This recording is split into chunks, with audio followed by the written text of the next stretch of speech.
Everyone and welcome to the channel Bharat the learning spot.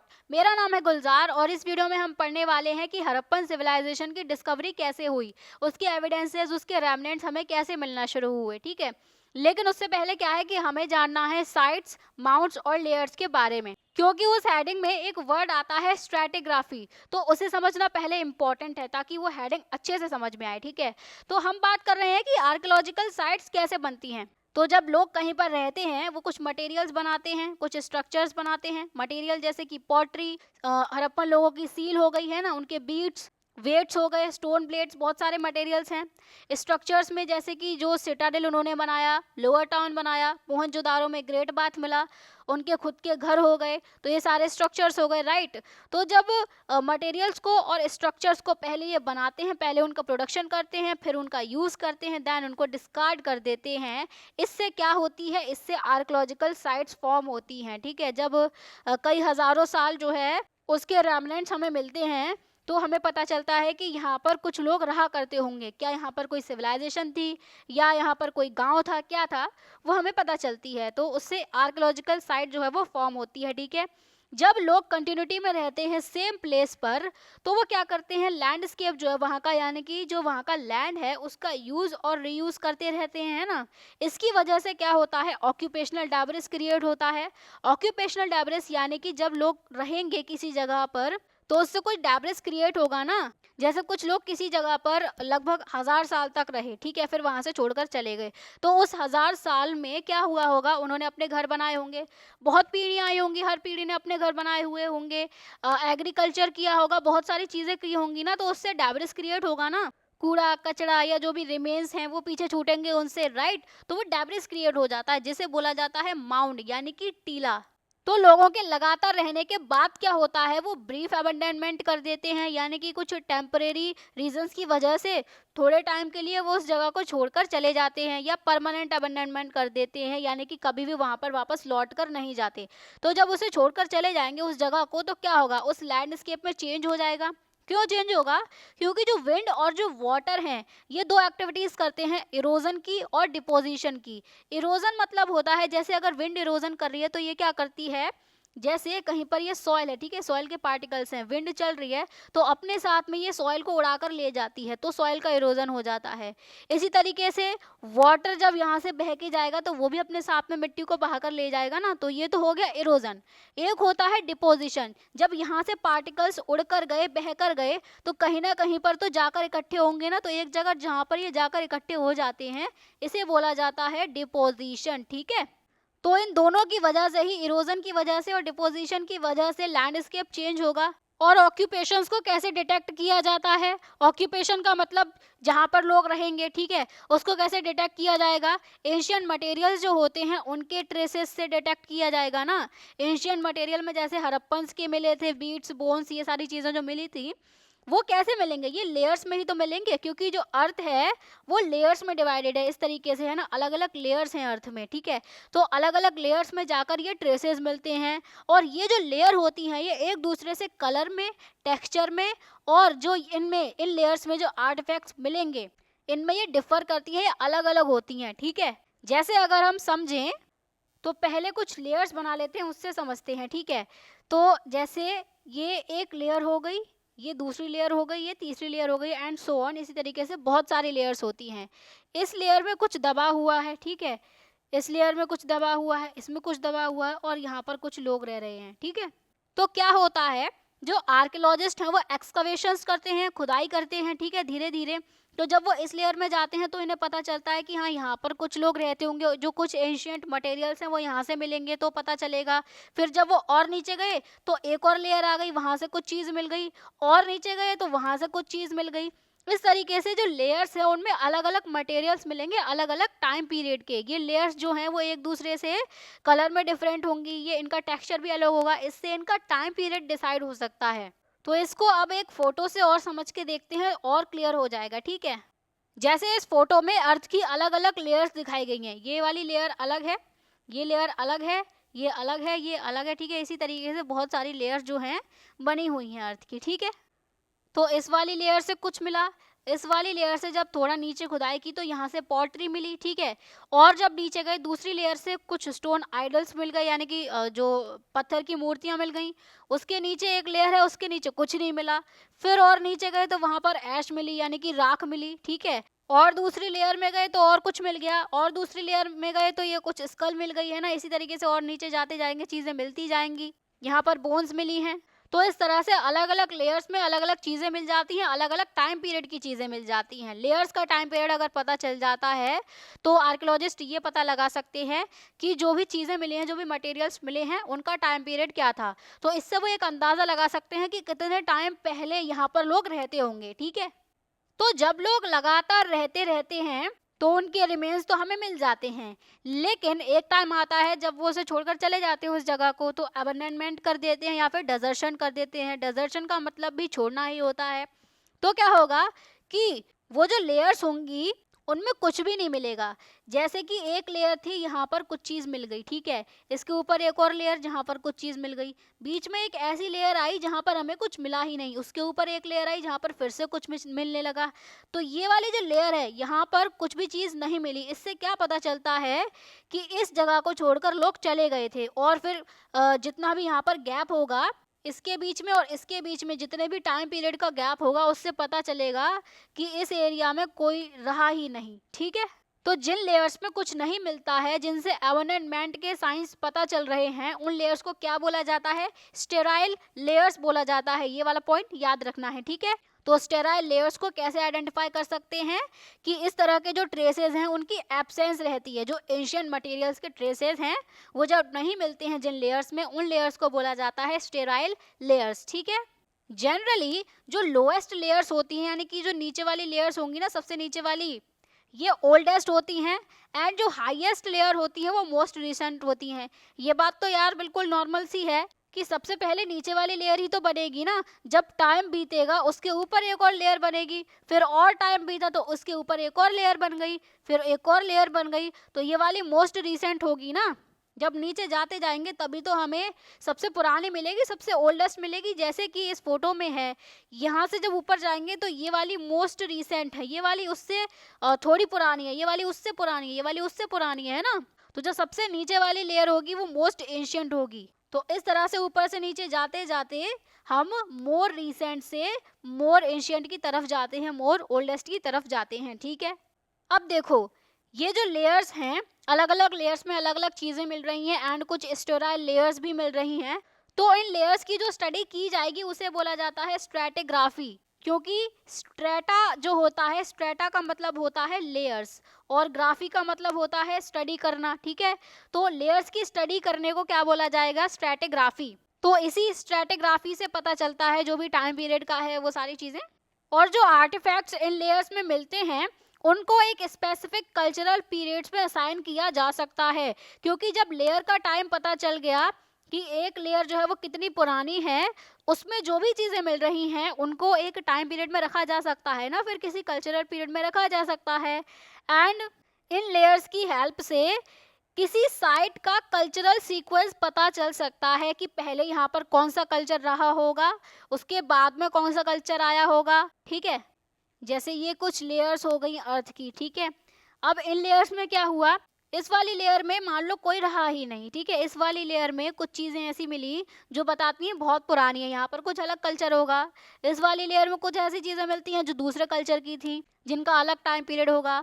इस वाली layer में कुछ नहीं मिला, ठीक है। इस वाली लेयर में कुछ नहीं मिला, यहाँ पर कुछ चीजें मिल गई जिनसे पता चला कि कोई ऐसा कल्चर है जो यहाँ से भी डिफर करता है। तो इस तरीके से कल्चरल सीक्वेंस पता चलता है इन लेयर्स की स्टडी करने से। क्योंकि पहले लेयर का टाइम पीरियड पता चल सकता है कि ये लेयर जो है वो कितने टाइम से कितने टाइम तक की होगी, और उसी हिसाब से उसका कल्चरल सीक्वेंस भी पता चल सकता है किसी साइट का, ठीक है। तो ये थी स्ट्रैटिग्राफी, समझ में आ गई होगी, आई होप सो। तो फिर अब आगे बढ़ते हैं कि जो हड़प्पन सिविलाइजेशन है उसकी डिस्कवरी कैसे होती है।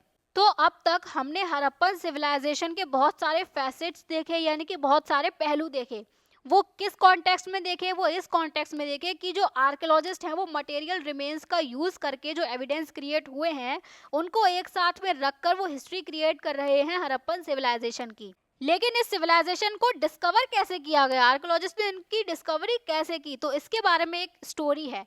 क्या स्टोरी है कि जब हड़प्पन सिटीज जो हैं वो रियून हो गई, वो बर्बाद हो गई, तो लोग जो है वो धीरे धीरे उनके बारे में भूलने लगे।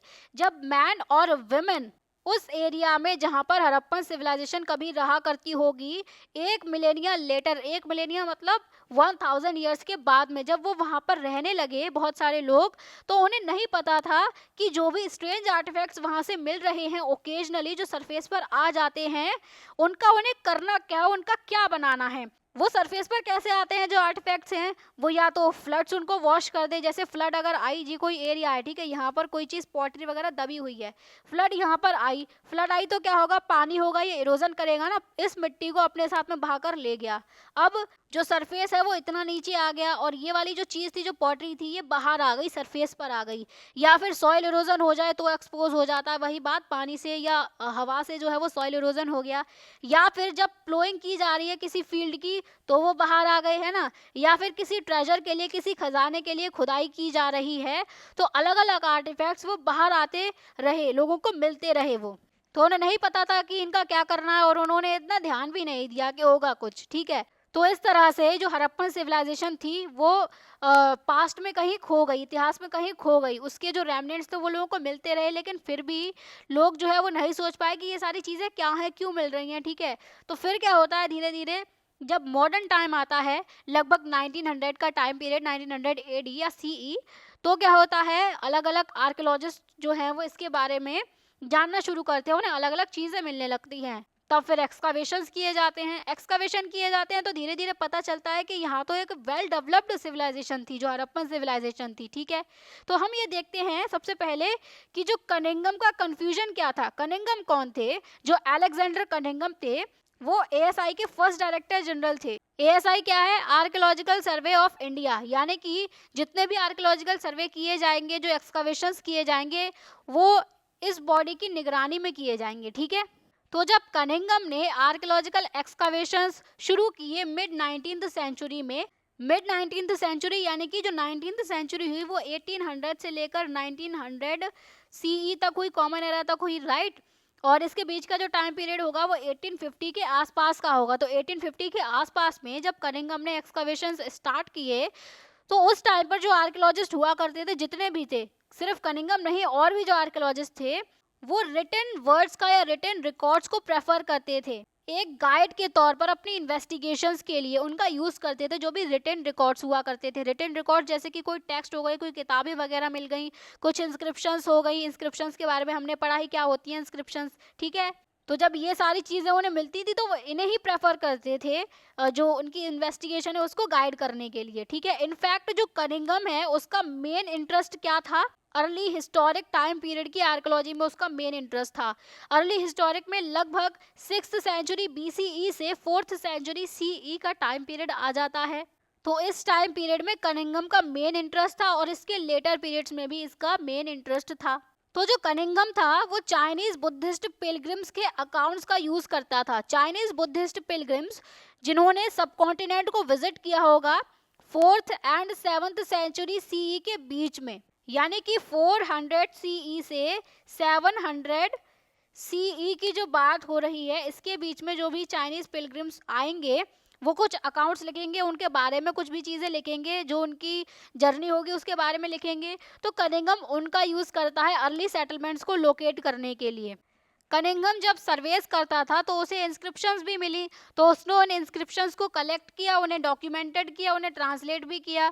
डॉक्यूमेंटेड मतलब उनका रिकॉर्ड करके रख लिया, या तो रिटन में रिकॉर्ड कर लिया या कोई फोटोग्राफिक तरीके से, यानी कि उसकी फ़ोटो खींच के रिकॉर्ड में रख दी, या फिर किसी अदर तरीके से, ठीक है। तो उसने इंस्क्रिप्शंस को इस तरीके से कलेक्ट किया, डॉक्यूमेंट किया और ट्रांसलेट भी किया। ये जो है वो कनिंघम का स्केच है, जो उसकी फर्स्ट नोन सील है हड़प्पा की। तो उसने सबसे पहले इस तरीके से स्केच बनाया था कि क्या क्या यहाँ पर बना हुआ है। तो उसने बनाया ना, ऊपर स्क्रिप्ट बनाई है, एक यहाँ पर एनिमल भी बनाया है, मुझे पता नहीं क्या स्टार सा, जो भी है, ये इसका स्केच है, हमारे लिए कोई इंपॉर्टेंस नहीं रखता ये, ठीक है। जब वो एक्सकवेशन करता था, साइट्स जो थी उनको एक्सकवेट करता था, तो उसकी यही कोशिश रहती थी कि वो उन आर्टिफैक्ट्स को रिकवर करे जिनकी कोई कल्चरल वैल्यू हो। वो बस यही सोचता था कि कल्चरल वैल्यू होगी, अगर ऐसी कोई चीज़ मिल गई तो ठीक है, अगर ऐसी कोई चीज़ नहीं मिलती है तो उसे फेंको, आगे बढ़ो, कोई मतलब की नहीं है वो, ये सोचता था ये।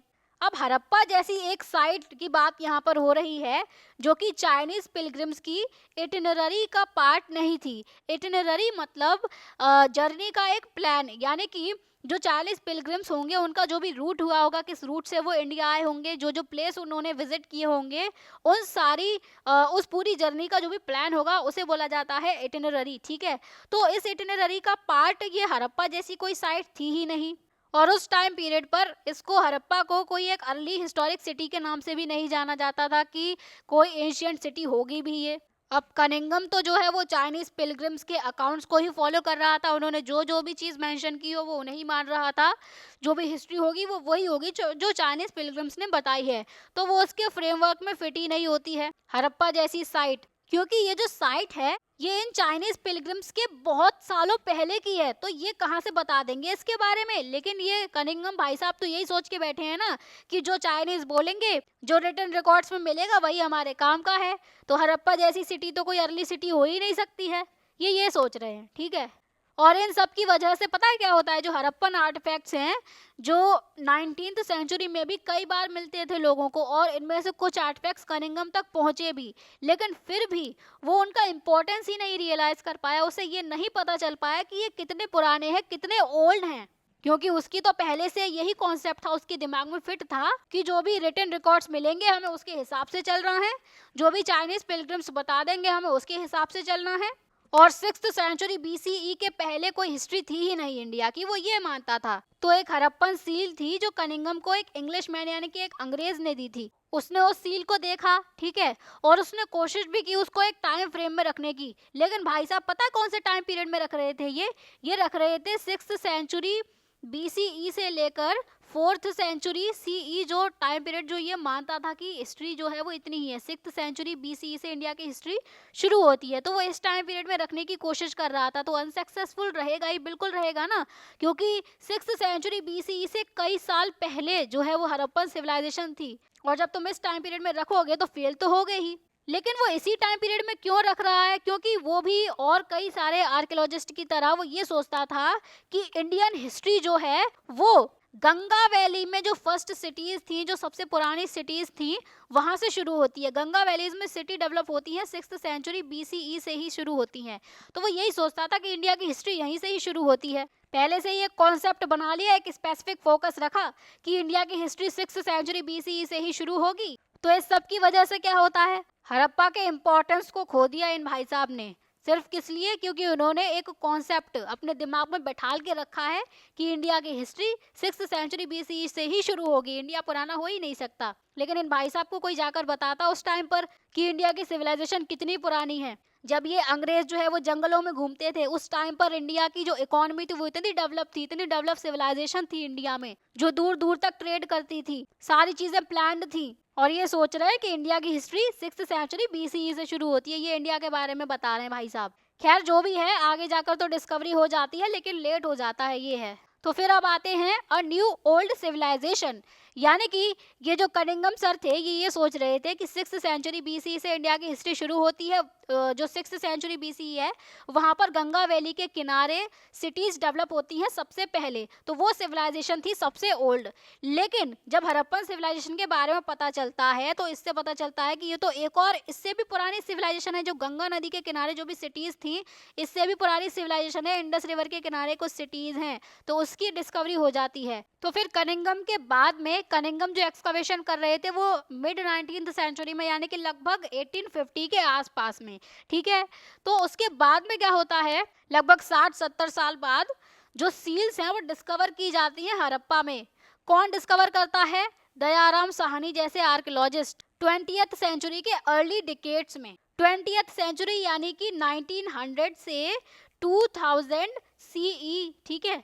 तो इसके बीच में जो अर्ली डिकेड्स हैं, यानी कि अर्ली डिकेड्स में 1910 या 1920s हो जाएगा, ठीक है। तो ये हो गए अर्ली डिकेड्स 20th सेंचुरी के। तो इस टाइम पीरियड में क्या हो रहा था, सील मिल गई हड़प्पा में, दयाराम साहनी ने इसको डिस्कवर कर लिया। ठीक है, अब ये सील्स कहाँ पर मिली, ये उन लेयर्स में मिली जो डेफिनेटली अर्ली हिस्टोरिक लेवल से मच ओल्डर थी। अर्ली हिस्टोरिक लेवल वही 6th सेंचुरी बीसीई वाला कॉन्सेप्ट कि गंगा वैली में जो है वो सबसे पहली सबसे पुरानी सिटीज थी जो डेवलप हुई होंगी, उससे भी ओल्डर जो लेयर्स हैं यहाँ पर इंडस रिवर के किनारे जो है वो यहाँ ये हड़प्पन सील्स मिलने लगी। उसके बाद में उनका सिग्निफिकेंस रियलाइज हुआ, तब धीरे धीरे पता चला कि हाँ यहाँ पर कोई एक डेवलप्ड सिविलाइजेशन होगी। धीरे धीरे और भी चीजें मिलने लगी, वहां पर एक्सकावेशंस हुए।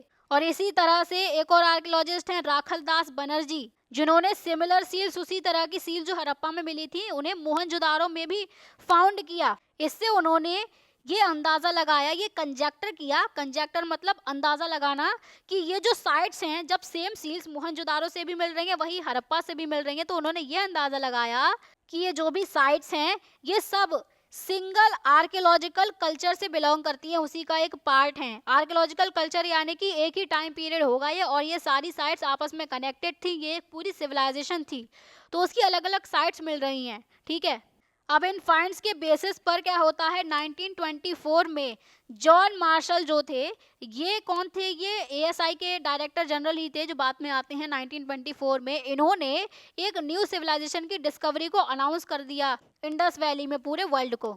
अब देखो ये कितने टाइम बाद हो रहा है, 1924 में। यही अगर कनिंघम थोड़ा कष्ट कर लेता तो ये थोड़ा और पहले नहीं हो जाता, 1900 के पहले पहले ही हो जाता, एक नई सिविलाइजेशन की डिस्कवरी हो जाती इंडिया में। अब देखो एक बुक है the story of Indian archaeology, किसकी बुक है ये, एस.एन. रॉय की। इन्होंने क्या लिखा है इस बुक में कि Marshall left India 3000 years older than he had found her, यानी कि जब मार्शल आए थे तो इंडिया की हिस्ट्री को कहाँ समझा जाता था, 6th सेंचुरी बीसीई समझा जाता था कि यहाँ से इंडिया की हिस्ट्री शुरू होती है, यानी कि लगभग 600 बीसीई से इंडिया की हिस्ट्री शुरू होती है। और जब ये आते हैं तो ये एक सिविलाइजेशन को अनाउंस करते हैं, इंडस वैली सिविलाइजेशन, जो इससे भी 3000 साल पुरानी थी। तो ये इंडिया को कितने साल पीछे ले गई है, 3000 साल पुराना जो है वो इंडिया की हिस्ट्री इन्होंने कर दी। तो ये लिखा है एस.एन. रॉय ने इनके बारे में, मार्शल के बारे में। अब ये टाइम डिसाइड कैसे किया गया कि 3000 साल पुरानी सिविलाइजेशन है, क्योंकि जैसी सील्स हड़प्पा से मोहनजोदारो से मिली उसी तरह की वैसी सिमिलर और टिल देन अनआइडेंटिफाइड, यानी कि उस टाइम तक, ये 1924 के आसपास का जो टाइम है, उस टाइम तक जो मेसोपोटामियन साइट्स में जो सील्स मिली थी ना, वो आइडेंटिफाइड नहीं थी। उस टाइम पर उन्हें पढ़ा नहीं जा सका था, लेकिन वो सील्स जो हैं वो आईवीसी के जैसी ही सील्स मिली थी। तो मेसोपोटामियन का टाइम तो इन्हें पता था आर्कियोलॉजिस्ट को, लगभग 3000 साल पहले का ही होगा। तो उसी तरह की सील्स मिल रही है हड़प्पन सिविलाइजेशन में और उसी तरह की मिल रही है मेसोपोटामियन में। तो हो सकता है इन दोनों का कोई कनेक्शन हो और हड़प्पन सिविलाइजेशन भी 3000 साल पुरानी हो। तो इस तरह से इनका टाइम पीरियड पता चल गया। तो इससे क्या होता है कि वर्ल्ड को सिर्फ एक नई सिविलाइजेशन के बारे में नहीं पता चला कि आईवीसी नाम की कोई सिविलाइजेशन है, बल्कि उन्हें यह भी पता चला कि एक ऐसी सिविलाइजेशन है जो मेसोपोटामिया के कंटेम्परेनियस है, यानी कि उसके पैरेलल चल रही थी। जिस टाइम पर मेसोपोटामियन सिविलाइजेशन थी उस टाइम पर इंडिया में हड़प्पन सिविलाइजेशन चल रही थी। ये लोगों को, पूरे वर्ल्ड को जो है वो पता चलता है, किसकी बदौलत, मार्शल की बदौलत, क्योंकि मार्शल ने ये अनाउंस किया। ले लिया इन भाई साहब ने क्रेडिट, एक और अंग्रेज ने। ठीक है, अब देखो इनकी तारीफ ही तारीफ है कि जो जॉन मार्शल का स्टिंट है, यानी कि इनका जो टेन्योर रहा है as director general of the ASI, इससे इंडियन आर्कियोलॉजी में एक मेजर चेंज आता है, ये बताया जा रहा है। जॉन मार्शल जो थे ये फर्स्ट प्रोफेशनल आर्कियोलॉजिस्ट थे। प्रोफेशनल आर्कियोलॉजिस्ट यानी कि इनसे पहले जो भी आर्कियोलॉजिस्ट आए इंडिया में वो सब ऐसे ही थे, आकर बैठ जाते थे बस ऑफिस में, किसी काम के नहीं, निठल्ले बिल्कुल। तो जो प्रोफेशनल आए वो ये थे, जॉन मार्शल। इन्होंने इंडिया में काम किया, अपना एक्सपीरियंस लेकर आए।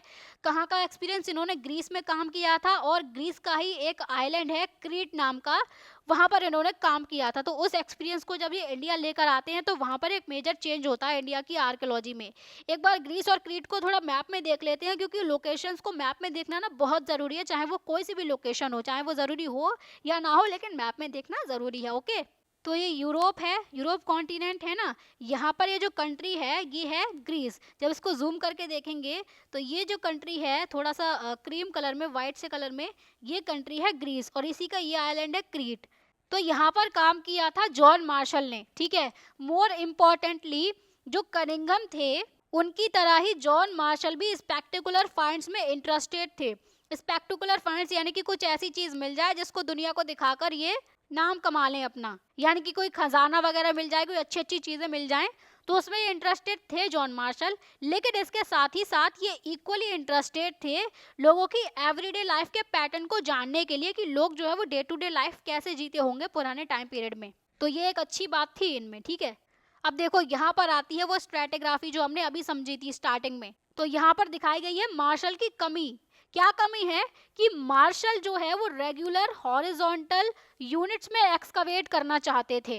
रेगुलर हॉरिजॉन्टल यूनिट्स मतलब हॉरिजॉन्टल यूनिट इस तरह की होती हैं, वर्टिकल इस तरह की होती हैं, ठीक है।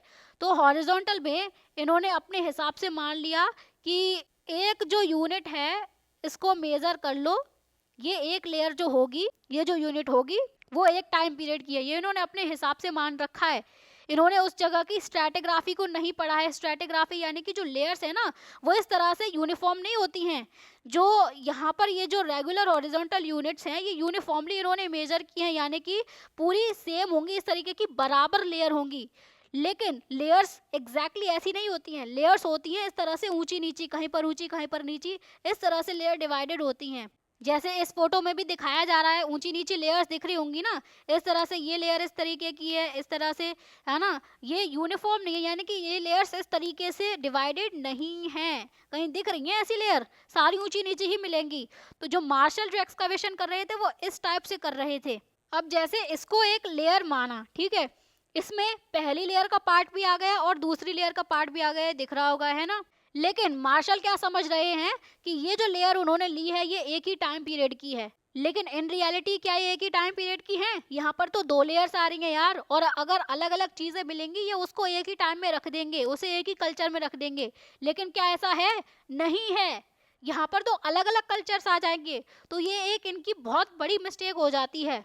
तो ये उस साइड की स्ट्रैटिग्राफी को इग्नोर कर देते हैं और रेगुलर हॉरिजॉन्टल यूनिट्स में एक्सकवेट करना शुरू कर देते हैं। इसका मतलब क्या होगा कि जो भी आर्टिफैक्ट्स रिकवर होंगे, जो भी मिलेंगे उस सेम यूनिट से, इस तरह से इन्होंने एक हॉरिजॉन्टल जो लाइन है वो मान ली, इस यूनिट से जो भी चीजें मिलेंगी उनको एक साथ रख दिया जाएगा, भले ही वो अलग अलग स्ट्रैटिग्राफिक लेयर्स में मिलें। यानी कि ये जो लेयर उन्होंने मानी है, हो सकता है इसमें इस तरह से दो लेयर्स डिवाइडेड हो, तो इस लेयर में भी कोई चीज़ मिल रही है और इस लेयर में भी कोई चीज़ मिल रही है, लेकिन ये उन्हें अलग अलग प्लेस नहीं कर रहे हैं। उन्हें जो भी चीज़ मिली है उसको एक साथ ही रख रहे हैं, एक ही टाइम पीरियड में रख रहे हैं। तो इससे क्या होगा, जो भी वैल्यूएबल इंफॉर्मेशन होगी इन फाइंड से रिलेटेड वो हमेशा के लिए पूरी तरह से लॉस्ट हो जाएगी, पूरी तरह से खत्म। क्योंकि मार्शल ने क्या किया है, जो अलग अलग लेयर्स हैं जिन्हें इन्होंने एक ही लेयर माना है, यूनिफॉर्मली अपने हिसाब से मेजर कर लिया। वही कनिंघम वाली हरकत, कनिंघम ने पहले से ही सोच लिया कि हिस्ट्री इतनी ही है, 6th सेंचुरी BC से ही शुरू होगी इंडिया की हिस्ट्री। वही इन्होंने सोच लिया कि ये जो मेजर कर रहे हैं, जो लेयर ये मेजर कर रहे हैं वो यूनिफॉर्म है, यहीं पर ही इतनी ही हिस्ट्री मिल सकती है। ये पूरी एक जो लेयर है वो एक टाइम पीरियड को बताती है, ये इन्होंने ये सोच लिया। तो इन्होंने अलग अलग टाइम पीरियड के आर्टिफैक्ट्स को एक साथ रख दिया, एक टाइम पीरियड में रख दिया। तो इससे जो भी इंफॉर्मेशन हो सकती थी, जो वैल्यूएबल होती, जिससे असली में पता चलता कि क्या चीज़ होगी यहाँ पर, वो हमेशा के लिए लॉस्ट हो गई। तो फिर इनकी भी हरकतें ठीक नहीं थी, है ना, गलत तरीके थे। तो फिर न्यू टेक्निक्स और क्वेश्चंस आते हैं। तो वो REM व्हीलर थे जिन्होंने इस प्रॉब्लम को रेक्टिफाई किया।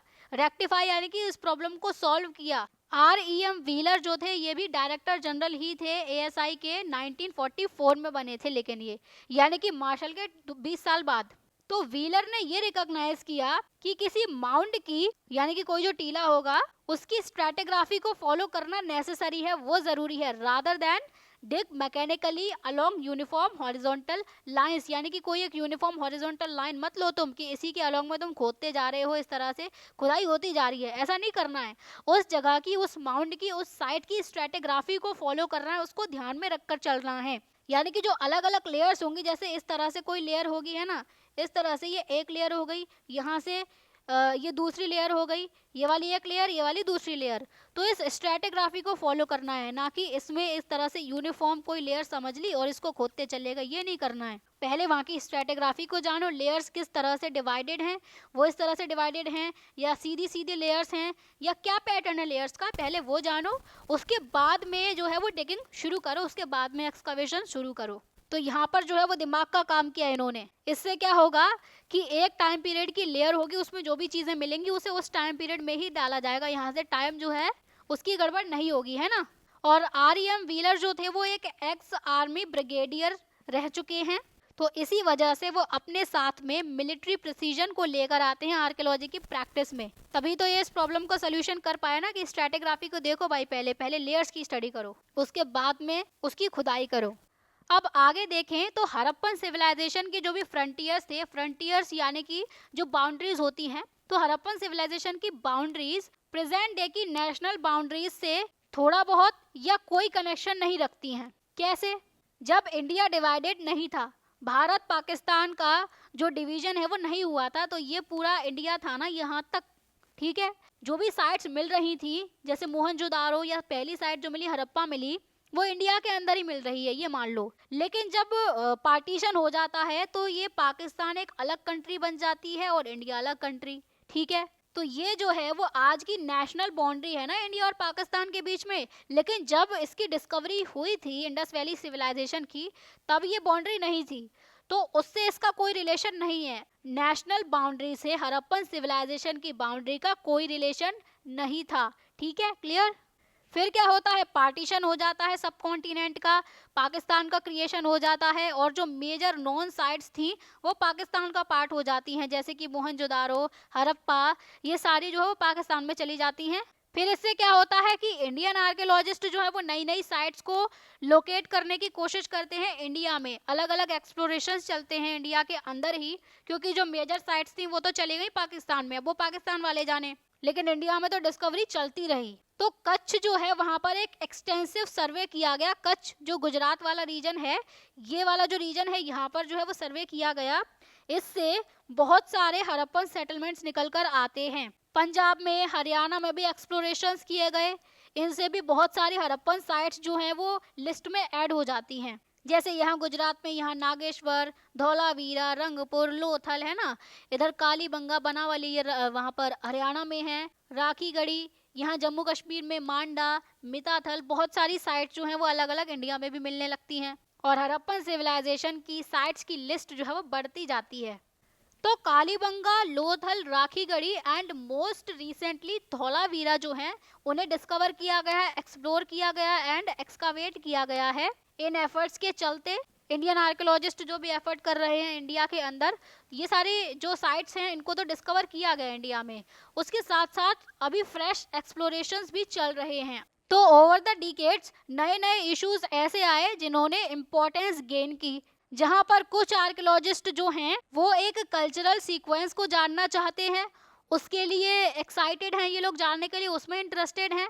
एंड कुछ आर्कियोलॉजिस्ट जो हैं वो ये समझने की कोशिश कर रहे हैं कि जो स्पेसिफिक साइट्स हैं उनकी लोकेशन के पीछे का लॉजिक क्या रहा था कि उसी लोकेशन पर वो साइट जो है वो लोकेट की गई। जैसे यहाँ पर जो गुजरात में लोथल है, इसको एक स्पेसिफिक रीजन के लिए तो लोकेट किया था ना, स्टीटाइट के लिए, कार्नेलियन के लिए और मेटल के लिए, नागेश्वर को शेल ऑब्जेक्ट्स के लिए, है ना। तो ये सारी चीज़ें जानने के लिए कुछ आर्कियोलॉजिस्ट जो हैं वो इसमें इंटरेस्टेड हैं कि क्यों ये लोकेशन चुनी होगी इन लोगों ने। और आर्कियोलॉजिस्ट जो हैं वो आर्टिफैक्ट्स की वेल्थ से भी ग्रैपल करते रहते हैं, यानी कि उनका सामना करना पड़ता है आर्कियोलॉजिस्ट को, बहुत सारे आर्टिफैक्ट्स मिलते हैं, तो वो उन आर्टिफैक्ट्स से उनके फंक्शंस को फिगर आउट करने की कोशिश करते हैं, जो भी आर्टिफैक्ट्स के फंक्शन होंगे जिन्हें वो सर्व करते होंगे आर्टिफैक्ट। जैसे जो पॉटरी है, जो बर्तन है, ठीक है, तो उनसे क्या पता चलता है कि इसमें खाना रखा जाता होगा, खाना बनाया जाता होगा, तो वो उसका फंक्शन हो गया। तो उन आर्टिफैक्ट्स का जो भी फंक्शन है उसको फिगर आउट करने की कोशिश करते रहते हैं ये जो भी आर्कियोलॉजिस्ट हैं वो, ठीक है। तो 1980 के डिकेड से क्या होता है, इंटरनेशनल इंटरेस्ट भी ग्रो होने लगता है हड़प्पन आर्कियोलॉजी में।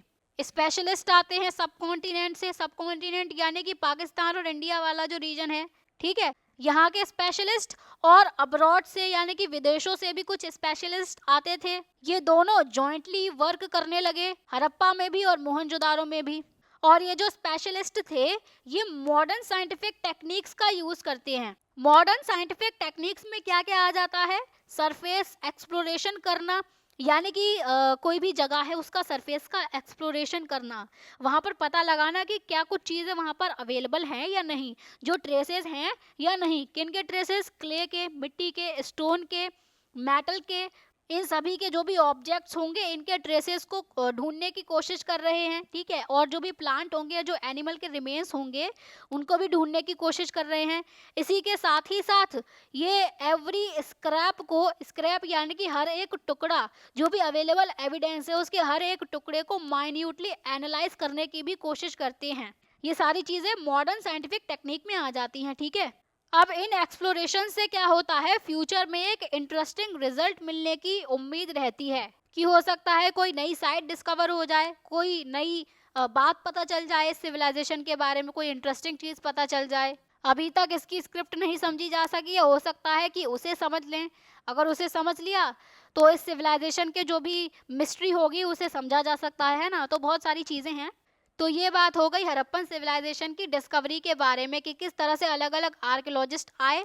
कनिंघम ने इस चीज़ को इग्नोर किया, ठीक है। और राखलदास बनर्जी ने, दयाराम साहनी ने एक्सकावेशंस किए, खोजें की। और जो जॉन मार्शल थे उन्होंने वर्ल्ड को एक नई सिविलाइजेशन के बारे में बताया। उसके बाद में व्हीलर आते हैं जिन्होंने बताया कि खुदाई कैसे करनी है, स्ट्रेटिग्राफी को ध्यान में रखकर किसी जगह की जो है वो खुदाई करनी है, ठीक है।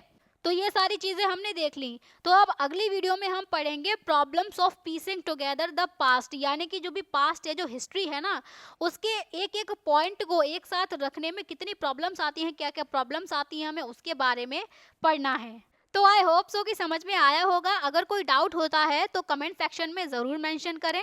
और वीडियो अगर पसंद आई हो तो वीडियो को लाइक ज़रूर करें यार, शेयर करें, चैनल को सब्सक्राइब करें। तो चलिए मिलते हैं अगली वीडियो में, तब तक के लिए bye bye, take care and keep learning.